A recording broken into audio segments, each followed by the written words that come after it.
Hello दोस्तों। आज का टॉपिक है इनकॉर्पोरेटिंग लिमिट्स।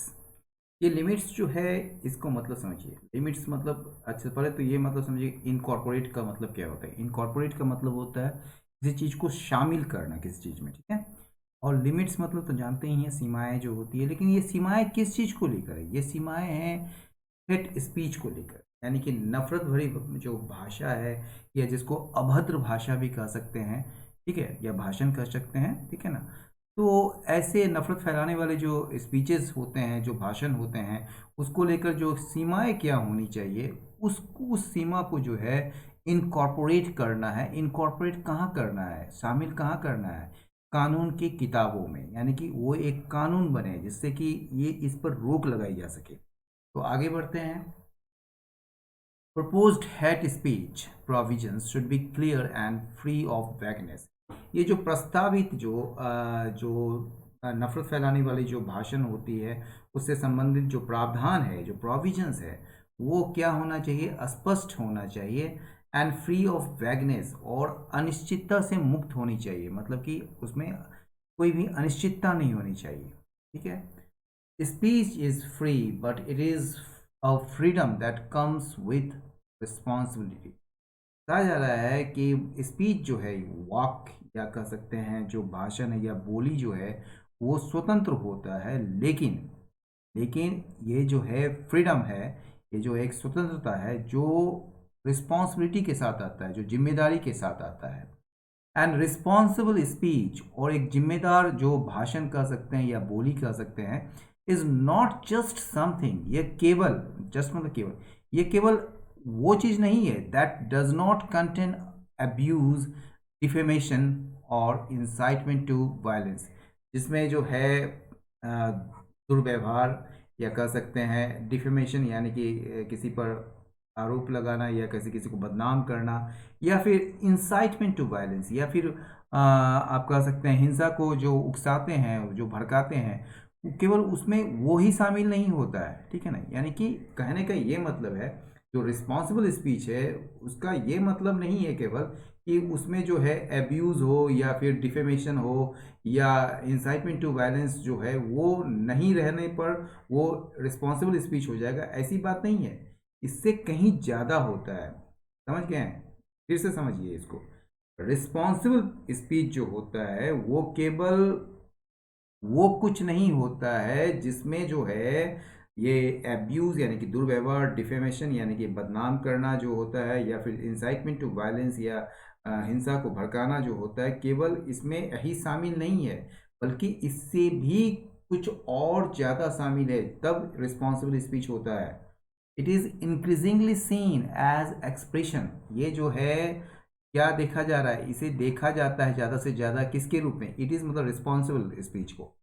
एक एक्सप्रेशन, एक अभिव्यक्ति के रूप में, that tends not to discriminate against और incite hatred towards groups based on race, gender, caste, religious belief, sexual orientation, nationality, immigrants status. अब समझिए इसको। ये जो है ज़्यादातर मतलब कि अधिकतर जो है वो देखा जाता है एक अभिव्यक्ति के रूप में, जिसकी प्रवृत्ति होती है क्या करने की? रेस, रेस मतलब क्या होता है? नस्ल। जेंडर का मतलब लिंग, कास्ट मतलब जाति, रिलीजियस बिलीफ मतलब धार्मिक जो विश्वास होता है, सेक्सुअल ओरिएंटेशन यानी कि सेक्सुअल प्रेफरेंसेस, जिसमें आपका सेक्सुअल प्रेफरेंसेस क्या है, ठीक है।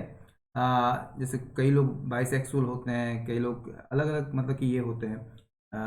ठीक है। तो सेक्सुअल ओरिएंटेशन, नेशनलिटी राष्ट्रीयता होते हैं, राष्ट्रीयता, या फिर इमिग्रेशन या प्रवासी जो स्टेटस होते हैं लोगों का। तो इसके आधार पर किसी भी ग्रुप या जो समूह होते हैं, ठीक है ना, इसके आधार पर जो समूह है उसके प्रति उसके प्रति जो है आप हैटर्ड यानी कि घृणा या फिर डिस्क्रिमिनेट नहीं करते हैं, यानी कि उसमें प्रवृत्ति ये नहीं होती है, ठीक है। It is increasingly seen as expression, ये एक एक्सप्रेशन के रूप में देखा जाता है जिसकी प्रवृत्ति होती है न तो डिस्क्रिमिनेट करना, यानी कि आप कह सकते हैं पक्षपात या भेदभाव करना किसी के खिलाफ, या फिर और इंसाइट हेटर, और ना ही जो है आप मतलब कि घृणा फैलाना उन समूह के प्रति जो आधारित होते हैं, मतलब बेस्ड ऑन रेस, जो क्या कहते हैं आप, नस्ल, लिंग, जाति, धार्मिक विश्वास, सेक्सुअल ओरिएंटेशन, नेशनलिटी और इमिग्रेशन स्टेटस पर आधारित जो ग्रुप होते हैं, उसके लिए जो हैटर यानी घृणा जो फैलाने के लिए जो भड़काते हैं, वो भी शामिल नहीं होता है इसमें, ठीक है।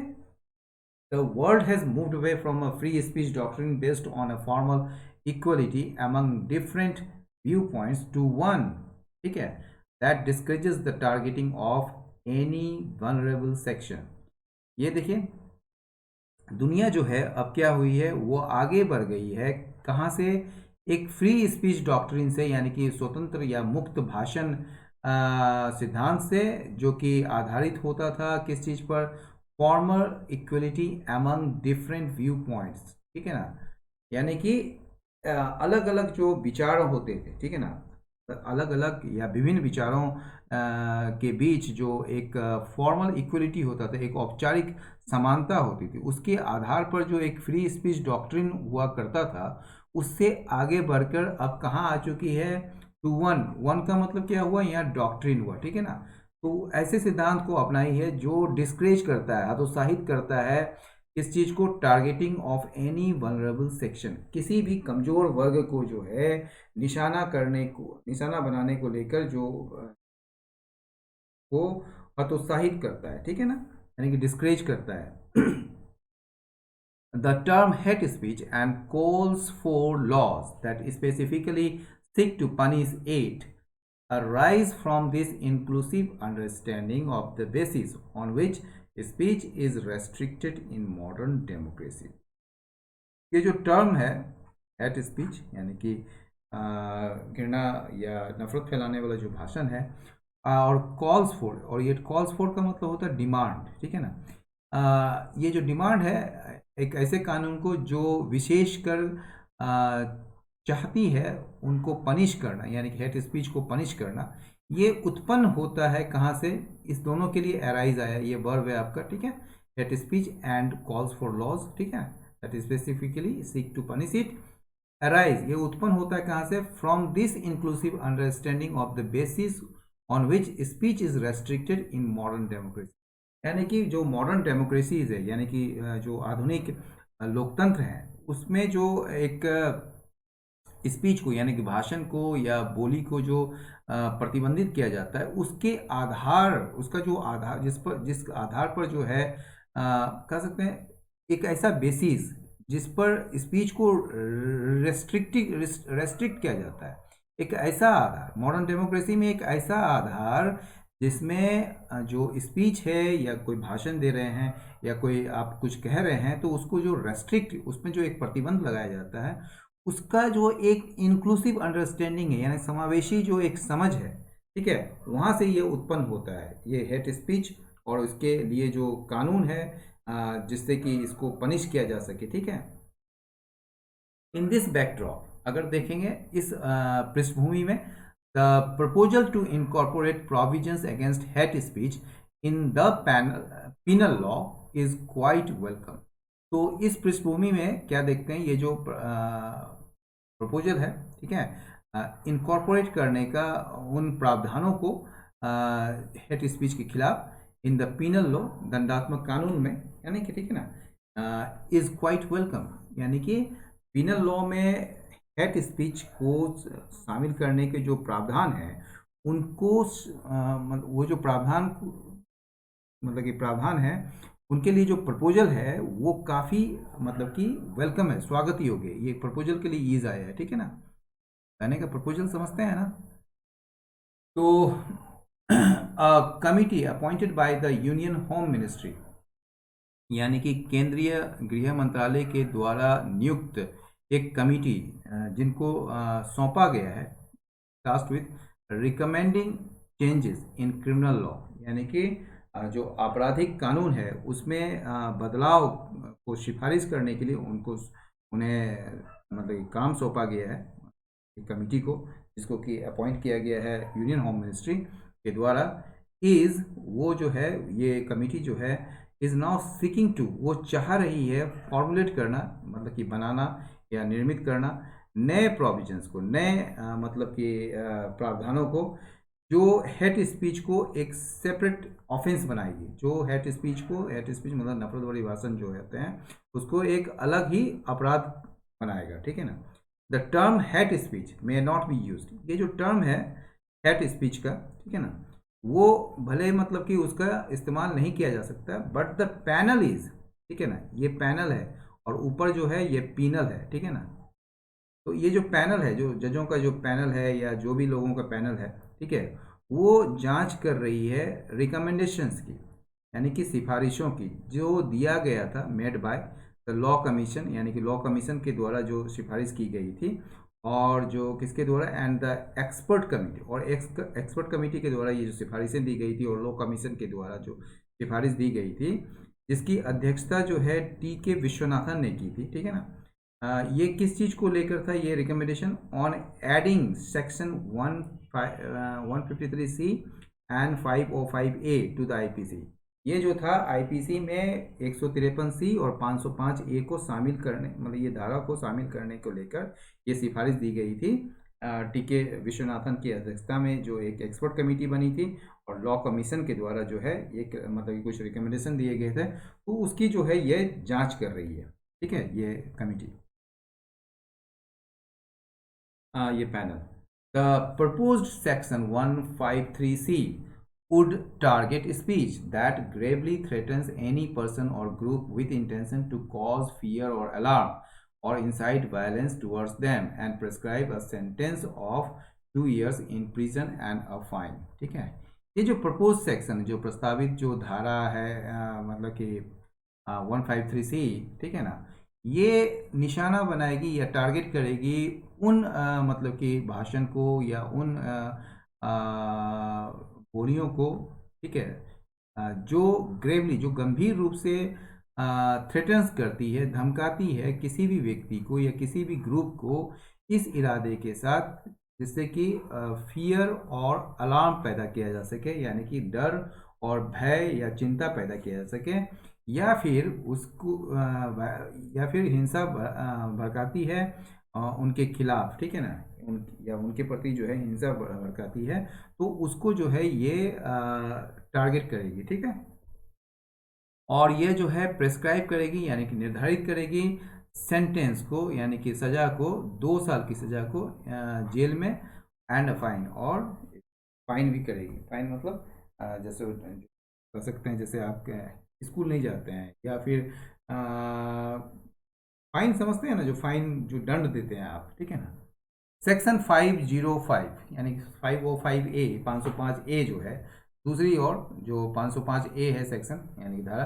वो प्रपोज करती है, ठीक है, क्या करने की, पनिश करने की वैसे भाषण को या फिर ऐसे लेखन को जिसके वजह से फियर और अलार्म फैलता है या आता है, पैदा होता है एक ग्रुप के बीच, ठीक है, या फिर ये जो है वायलेंस, यानी कि हिंसा भड़काती है इनके खिलाफ, ठीक है, किस किस आधार पर, ऑन ग्राउंड्स ऑफ रेस, यानी कि रेस समझते ही हैं, नस्ल के आधार पर, रिलीजन के आधार पर, जेंडर के आधार पर, सेक्सुअल ओरिएंटेशन के आधार पर, प्लेस ऑफ बर्थ, जन्मस्थान के आधार पर, और डिजेबिलिटी के आधार पर, अपंगता के आधार पर, ठीक है। The committee for reforms in criminal laws attracted criticism when it was formed last year, as many feared a hurried process without adequate and wide consultation। ये जो कमिटी जो है जो रिफॉर्म के लिए बनाई गई थी क्रिमिनल लॉज में, यानी कि आपराधिक कानून में जो सुधार के लिए जो कमिटी बनाई गई थी, इसकी आलोचना हुई, ठीक है ना। अट्रैक्टेड क्रिटिसिज्म का मतलब इसकी आलोचना हुई, जब इसके जब इसे मतलब कि निर्माण किया गया था या इसका गठन किया गया था पिछले साल, क्योंकि मैनी फियर, बहुत लोगों को आशंका था कि हरिड प्रोसेस किया जाएगा, यानी कि जल्दबाजी में इसकी प्रक्रिया की जाएगी, without adequate and wide consultation, यानी कि बिना पर्याप्त और व्यापक परामर्श के ही जो है के बिना जो है जल्दबाजी में जो प्रक्रिया की जाए, प्रक्रिया को जो है उसके लिए बहुत लोगों को आशंका थी। कि एज मैनी फियर, क्योंकि बहुत लोगों को आशंका थी एक जल्दबाजी में किए जाने वाली प्रक्रिया को लेकर, में जो है पर्याप्त और व्यापक परामर्श के बिना इसे मतलब कि प्रक्रिया को चला दिया जाएगा। सम लॉयर्स एंड एक्टिविस्ट सेड, कुछ लॉयर्स हैं, ठीक है, वकील और जो एक्टिविस्ट कार्यकर्ता जो हैं, उन्होंने कहा था इट वाज नॉट इंक्लूसिव, ये जो है समावेशी नहीं है, सबको शामिल करने वाला नहीं है, एंड क्वेश्चनड, और इसने जो है सवाल उठाए थे इसके क्षमता के बारे में, to gather a wide range of opinion in the midst of pandemic, यानी कि महामारी के बीच जो है एक व्यापक विचारों को इकट्ठा करने की जो इसकी क्षमता पर जो है इसने सवाल उठाए थे। While such points of criticism remain, हालांकि इस प्रकार के जितने भी आलोचना के जो पॉइंट बिंदु हैं वो बने हुए हैं, इट appears, ऐसा प्रतीत होता है that the panel would go ahead, कि पैनल जो है वो आगे बढ़ेगी, मतलब कि इसको लेकर जो है वो आगे काम करेगी, एंड मेक इट्स रिकमेंडेशन सून, और अपनी सिफारिश जल्द ही देगी। In the context of the hate speech provisions, अब कहा जा रहा है कि ये जो हेट स्पीच का जो प्रोविजन है उसके संदर्भ में it must direct it's efforts, यानी कि ये जो पैनल है इसको प्रयास करना चाहिए क्या करने की, टू डिफाइन नैरोली, मतलब केयरफुली, यानी कि परिभाषित करने की बहुत ही बारीकी से, द सेक्शंस, उन सेक्शंस को, उन धाराओं को जो ये चाहती है, जो ये प्रपोज करती है बनाने की, फॉर्मुलेट करने की, एंड अवॉइड द पिटफॉल, और उन नुकसान से बचे रहने की जिसमें कि of using vague and over broad terms that would fall of the constitution, यानी कि ये जो है उससे बचे, यानी कि कहा जा रहा है कि इट मस्ट डायरेक्ट, ये जो है अपने एफर्ट, अपने प्रयास करना चाहिए इन सेक्शंस को, उन धाराओं को बारीकी से परिभाषित करने की जो ये चाहती है बनाना, या जो ये चाहती है निर्मित करना, and avoid the pitfall of using vague and over broad terms, over broad मतलब व्यापक, ठीक है, और एक अस्पष्ट और व्यापक टर्म्स को इस्तेमाल करने के जो नुकसान है उससे बचने के लिए मतलब ये कहा गया है, अवॉइड करने के लिए कहा गया है जो टर्म्स, दैट का मतलब हो गया टर्म्स, ठीक है ना, ये जो आ रहा है that,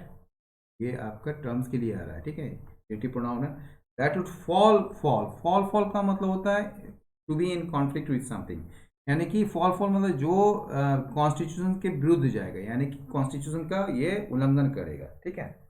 section 66A of the information technology act, कहा जा रहा है कि सूचना प्रौद्योगिकी अधिनियम का जो धारा है 66A, ठीक है, इट मे बी रिकॉर्ड, ये याद किया जा सकता है, वॉज स्ट्रक डाउन, इसको निरस्त कर दिया गया, रद्द कर दिया गया था सुप्रीम कोर्ट के द्वारा, क्योंकि ये जो है डिफाइन करने में विफल हो गया था, यानी कि डिफाइन नहीं कर पाया था, परिभाषित नहीं कर पाया था कुछ टर्म्स को, कुछ शर्तों को, that sought to criminalise offensive and annoying messages, जिसमें मतलब कि जिसमें चाहा गया था कि ऑफेंसिव, आक्रामक या खेदजनक, और एनोइंग, परेशान करने वाला जो संदेश है उसको अपराध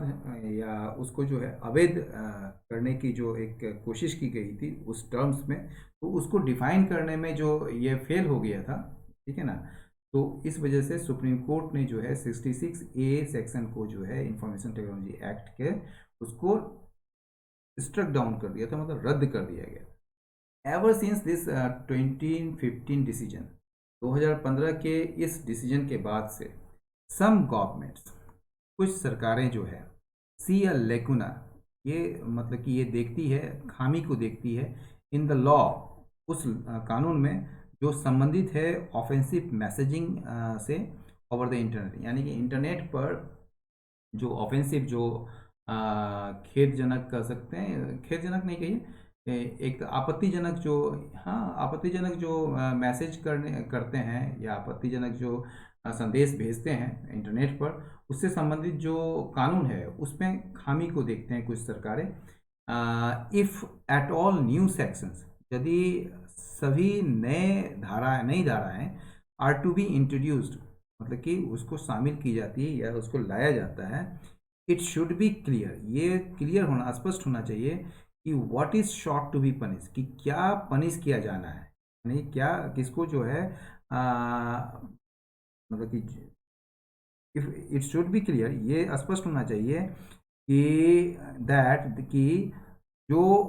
पनिश किया जाना है, जो जिसे मतलब कि आप कह सकते हैं जिसे सजा दी जानी है, वो क्या है, इज इंसाइटमेंट टू वायलेंस, यानी कि हिंसा को भड़काना, एडवोकेसी ऑफ हैटर्ड, यानी कि घृणा को वकालत करना घृणा का, या फिर घृणा को फैलाना, पॉजिंग एन इमिनेंट थ्रेट, या फिर जो है आसन्न खतरे को लाना पब्लिक ऑर्डर के लिए, यानी कि सार्वजनिक व्यवस्था के लिए, या फिर टारगेटेड ग्रुप के लिए, या जिस ग्रुप को निशाना बनाया गया है उस ग्रुप के लिए जो आसन्न खतरा है उस वो मतलब पैदा करना। तो ये सब चीज़ जो है ये इसको पनिश किया जाना चाहिए। इसका मतलब यही हुआ कि अगर आप सारा सेक्शंस को लाते हैं नए, तो ये एकदम क्लियर होना चाहिए कि जिसको जो है आप पनिश करना चाहते हैं, what is sought to be punish, जिसे चाहते हैं कि पनिश करना जिसको, ठीक है, वो क्या होना चाहिए, इज इंसाइटमेंट टू वायलेंस, यानी कि जब आप हिंसा को भड़का रहे हैं या हिंसा को बढ़ावा देते हैं, या फिर एडवोकेसी ऑफ हैटर्ड, या है कि घृणा का वकालत करते हैं, या फिर posing an imminent threat to public order targeted group, या फिर पब्लिक ऑर्डर या फिर टारगेटेड ग्रुप को के लिए जो आसन्न खतरा लेके आते हैं, तो उसको ये पनिश करे। Only then will it be valid curb on free speech, तब ही जो है ये एक वैलिड कर्व होगा, एक सच्चा अंकुश होगा, एक वास्तविक अंकुश होगा, एक ठीक है सटीक अंकुश होगा ऑन फ्री स्पीच पर। ठीक है, तो दोस्तों ये वीडियो यहीं समाप्त हुआ, इजाज़त दीजिए, नमस्कार।